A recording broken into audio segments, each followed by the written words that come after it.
Para a gente se conhecer de verdade, não adianta só se olhar no espelho, né? É preciso olhar para dentro. E é exatamente essa a história da anatomia, a ciência que se propõe a mapear esse universo incrível que existe dentro de cada corpo. Sabe, o próprio nome, anatomia, já entrega o jogo todo, já conta uma história. Se a gente for olhar lá na origem, no grego, ana quer dizer partes, e tomios significa cortar. Então, juntando tudo, anatomia é literalmente a ciência de cortar em partes. E olha, só por aí já dá para ter uma ideia de como essa jornada de descoberta foi bem mão na massa e muitas vezes até bem controversa. Bom, é aqui que a nossa história realmente começa. E olha, ela tá mais para uma aventura de exploradores do que para um livro de ciências careta, sabe? Pensa em gente muito corajosa, desbravando um território que era totalmente desconhecido e, pior, por muito tempo foi proibido. Que território é esse? O nosso próprio corpo. Vamos tentar imaginar como era a coisa. Lá por 500 a.C., o que se sabia vinha só da dissecação de animais. Aí, beleza, em 300 a.C. teve um respiro, uma luz com as primeiras dissecações em humanos. Mas que pena, durou pouco. Logo a prática foi proibida. E o que veio depois? Um buraco. Um vácuo de conhecimento de quase 1.500 anos. Dá para acreditar? Durante séculos, a medicina se baseou nas teorias de um cara chamado Galeno, um médico que olhava os animais e aplicava tudo para o corpo humano. E claro, nem sempre dava certo. A coisa só foi virar de verdade, a revolução mesmo, lá no século XVI. E quem foram esses cartógrafos do corpo humano? A gente está falando de gênios como o Leonardo da Vinci, com aqueles desenhos anatômicos que são obras de arte perfeitos, e também de Andrés Vesalius, um cara que peitou séculos de crenças estabelecidas. Eles sacaram uma coisa fundamental. Para mapear esse território, não adiantava ficar além do livro antigo. Tinha que ver com os próprios olhos. E essa frase resume perfeitamente a mentalidade do Vesalius. Esse cara simplesmente revolucionou o jeito de ensinar anatomia. Pensa só, enquanto os outros professores ficavam lá só lendo os textos de Galeno em voz alta, o que o Vesalius fazia? Ele pegava o bisturi, ia lá na frente dos alunos, dissecava, mostrava as estruturas de verdade. Ele provou que o único jeito de chegar na verdade era olhando direto para a fonte. Ele literalmente redesenhou o mapa do corpo humano. Ok, então temos um mapa. Mas de que adianta ter um mapa se a gente não sabe ler, né? O mais incrível é que esses pioneiros descobriram que o nosso corpo não é uma bagunça, não é um caos. Pelo contrário, ele segue regras, quase como se tivesse uma linguagem própria, uma gramática fundamental para entender como ele é construído. Beleza. Depois de séculos de exploração, a pergunta que fica é: que regras são essas? Que princípios fundamentais esses caras descobriram sobre a nossa construção? Como é que o corpo humano se organiza no nível mais básico?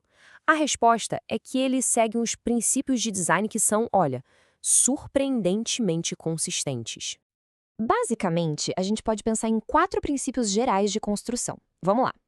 Primeiro, a antimeria. O que é isso? É a ideia de que o corpo é basicamente simétrico, dividido em 2 metades, a direita e a esquerda.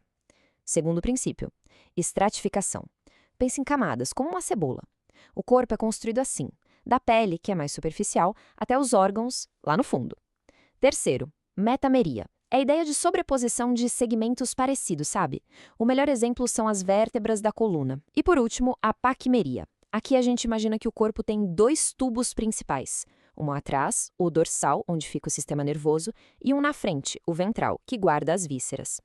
Certo. A arquitetura geral, o projeto do corpo, a gente já entendeu. Agora vamos dar um zoom. Vamos olhar bem de perto os materiais de construção. Afinal, do que o nosso corpo é feito, lá no nível mais fundamental. E aqui vem uma coisa impressionante. Tudo, absolutamente tudo no corpo humano, cada órgão, cada pedacinho, é feito da combinação de apenas 4 tipos de tecidos. Só 4? Pensa assim, o tecido nervoso é a fiação elétrica, o muscular são os motores, o tecido epitelial é o revestimento, a pintura que protege tudo. E o tecido conjuntivo, bom, ele é a cola, a estrutura, o cimento que conecta e sustenta todo o resto. Beleza, então já falamos da estrutura e dos materiais. Mas isso é só uma parte da história. A outra parte, igualmente importante, é saber ler esse mapa na prática. E isso nos leva a uma pergunta essencial. O que, afinal, quer dizer normal quando a gente fala de anatomia?